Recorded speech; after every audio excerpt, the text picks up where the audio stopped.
Hey everyone, Mike Prue here. So at long last, the Boxee Box is live and available. About a month ago, I gave a demo on the Google TV, set-top box and connected TV, but I want to give you guys a first look at the Boxee, which I'm pretty excited about. One of the first things that's pretty cool about it and fairly simple is when I turn it on, what you'll see is the logo starts to illuminate.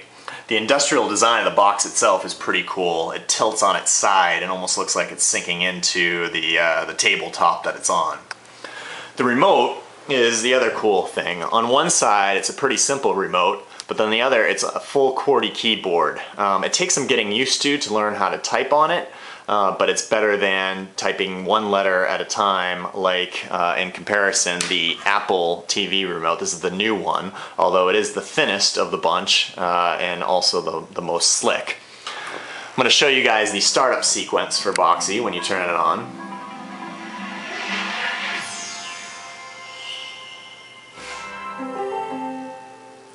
Pretty neat.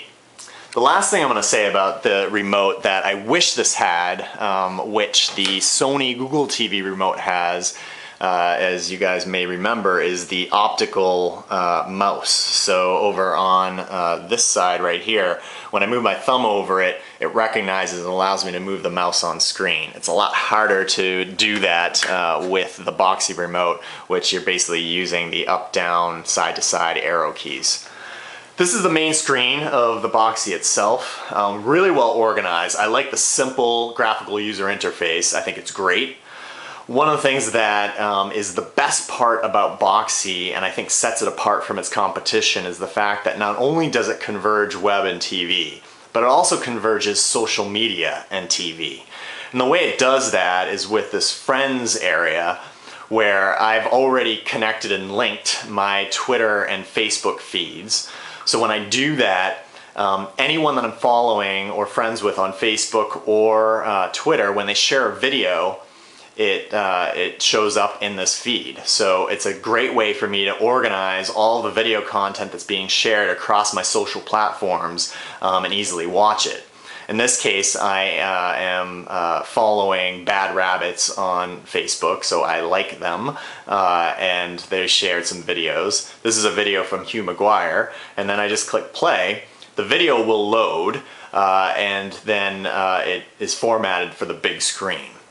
Boxee's whole thing is that web video and content was meant for the big screen, and they've done a really nice job of creating a user interface on top of what sits on the web to make it really easy to work with your TV.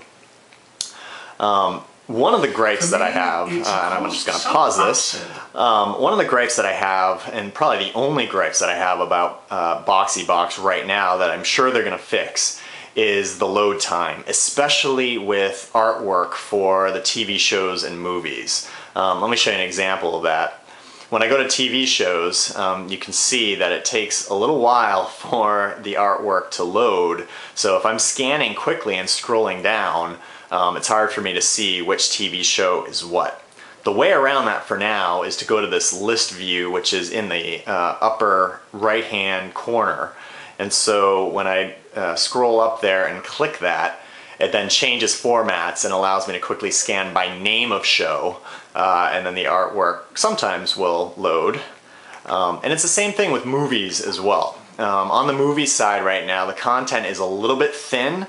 It's lesser name movies, but it was announced that from Boxee that by the end of the year they're going to have Netflix, and they also have a couple other partnerships that are coming into play which will bring their movie content library up to date and pretty much on par with its competition. The last thing I'll show you guys is the apps, which I think far exceeds right now what Google TV has. Similar in some cases, but there's just a lot more. And I've had this now since Wednesday. Today's Saturday, so a few days, and it seems like every day I use the Boxee Box, there's more content available and more apps. And the apps are pretty much a user experience on top of existing web content. So of course you have your YouTube lean back. There's some other things in here. One that I particularly like is the TED app for Boxee, because while I subscribe to its podcast and its video podcast, I'm always on the go and I'm never able to really watch the podcasts on my iPod. So I love just leaning back, so to speak, and watching these TED Talks in the comfort of my own living room and on my couch. I'm just clicking the menu back, and here is the YouTube lean back, which is pretty much and works the same way. Voodoo Movies, when I click on it, it actually tells me that it's coming soon. This is one of the movie content partnerships that Boxee recently announced. And then Revision 3, which acts as an online television network, I'm really impressed with. I've heard of them. I didn't really experience their content much until I've been using Boxee. It's very tech heavy, so it's great for me. Really interested in the different programming that's on here.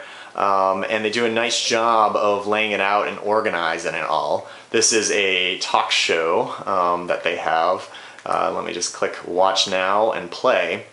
You can see as it loads how well it's formatted for the TV. And again, it almost feels like you're watching regular TV at this point. I'll just let it play for a second.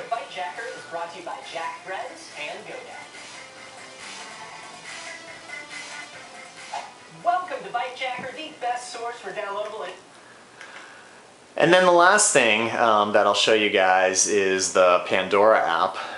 And it works different than the one on Google TV, although it's the same account and the same interface that I have. So what I love about what Pandora did, which is similar strategy to Netflix, is they're just getting on as many platforms as possible. So it maintains my profile and all of the channels that I've set up, but it displays the music a little bit differently and then has this cool graphic as the music's playing. So something kind of cool. So that's the tour of Boxee. The very last thing is just in the quick nav bar up here, which I love. I also love the fact that, let me just zoom in, it recognizes that I'm in Boston and shows me the current temperature as well as the current time. And that's it. When you want to shut it off, you just click on the icon that just turned blue and Boxee will shut down. So there you have it, your first look at the Boxee Box. I'm really excited about it. It's a little bit buggy here and there, but it's going to get worked out over time, and I think it's going to be a big contender in the connected TV marketplace.